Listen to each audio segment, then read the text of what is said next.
Greetings, Motor Life friends and family. Here we are. This is a video about day 4 and 5 of the Idaho Zig Zag. Those were fantastic days for sure. We got some rain on day 4 in the afternoon. It's still just a couple of really nice riding days to some really nice areas.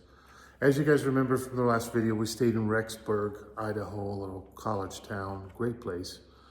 Left early in the morning. We headed west on 28, 33, then 28. 28 heads north. That's the Nez Perce Trail. Absolutely gorgeous. Mountain ranges on both sides of you, and you're in this basin as you ride northwest. There's a little dirt road on the side, really nice little road, and we took it, Jenny and I, just right next to the asphalt. I think there's a picture of her sitting next to her bike. No trees out there, zero. You want some shade, you're gonna sit next to your bike. But it was gorgeous. We came to the conclusion that our day was just gonna end up way too soon in Chalice. So we said, let's just take a different way. So we headed east on Montana 334, which ended up being not paved, but beautiful. I went straight up this pass and back down again, and basically puts you in Dillon, Montana, where we stopped and had lunch. A place called Sparky's Garage, kind of a 1960s sort of theme with the old cars and lots of pictures of the fawns. But good food and great service. The other thing I love about Montana is those side-by-sides are legal there in most places. And so you see them everywhere. I think there's a picture of that on the video. So but it was a good stop and a good deviation of the ride, because from there we headed west on Montana 278, Montana 43, which went straight up the pass and just sort of dead ends on US 93 and the Salmon River, where we kind of hung a left and headed back south. Just beautiful riding. US 93, it's right next to the Salmon River for most of the way. We caught rain. The dark rain clouds came onto us right before we got up to the pass. There's a place where we stopped, and I think Jeannie took a picture of her bike, but we were there actually to put our rain gear on. So eventually arrived in Chalice, Idaho for the night. Stayed in a great little place called the Red Rock Lodge. It's a converted apartment place into hotel. The guy that owns the place lives there, and super nice. He actually cracked open his little shed, got me a water hose, we connected it, and I was rinsing off the bikes from the early off-road expedition, as well as riding in the rain for the last few hours. And of course, in motorcycle riding mannerism, it absolutely stopped raining the moment we got to our destination. So, but yeah, rinsed off the bike. The guy just sat there right next to me and talked. Great guy. Red Rock Lodge, if you're ever in the area. We walked over to a restaurant in Chalice, owned by husband and wife, both of them running the place. Super cool. They had just opened, so we're kind of the first people to walk in. So definitely recommend a little stop in Chalice. The next morning, day 5, we continue on US 93 down into Stanley, Idaho. Stanley, Idaho is just one of the most surprising stops that you can make on a motorcycle trip, because it's just gorgeous with the Sawtooth Mountains behind. You will see pictures on this video. We stayed on that side of the road for a couple of hours because you just can't get enough of the view of the cabins and the mountains behind it. There was a little grocery store there, and we picked up some things to have. It was a little cafe place doing fantastic food that we had something to eat. So we ended up in this simple road stop corner stand, 2 hours. It's beautiful.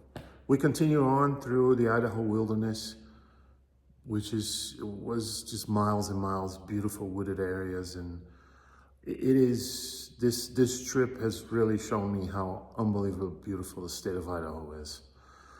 We ended up in Boise. Boise is a big place, but we had a good lunch there in a good restaurant and kind of drove through town a little bit. I was looking for a BMW shop. It's supposed to be there. We found it, but nothing special. Big warehouse shop.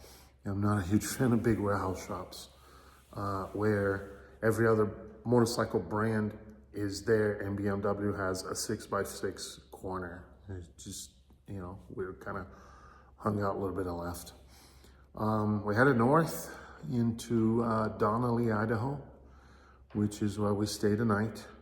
And Donnelly is just another one of those super quiet, small place. We stayed in a Moms and Pops hotel. The lady that owns it was running it there. We met this couple, which had been riding on their Goldwing all over the place. Played cards with them a little bit. So just a really nice stop in Donnelly. So day 4 and day 5 were absolutely amazing. As a matter of fact, we may be riding that area this year again, Jeannie and I. So stay tuned. Video for day 6 is coming. Up to this point, we did take our 1300 GSs. They're sitting right there in front of me. And they were flawless, no problems, just run in luggage, no issues. I didn't have my top box yet on this trip. I had my BMW backpack and nothing got wet. We rode through the rain for hours. The Vario cases kept everything dry.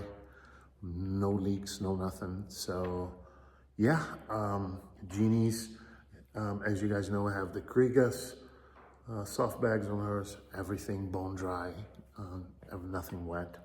So yeah, just a great couple of riding days. Stay tuned for the next videos. I think day 6 will be the last, but I've got a lot of material from our last few rides to put together. So there's more videos coming. Thanks, everybody.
Hi, Jeannie. You're in video.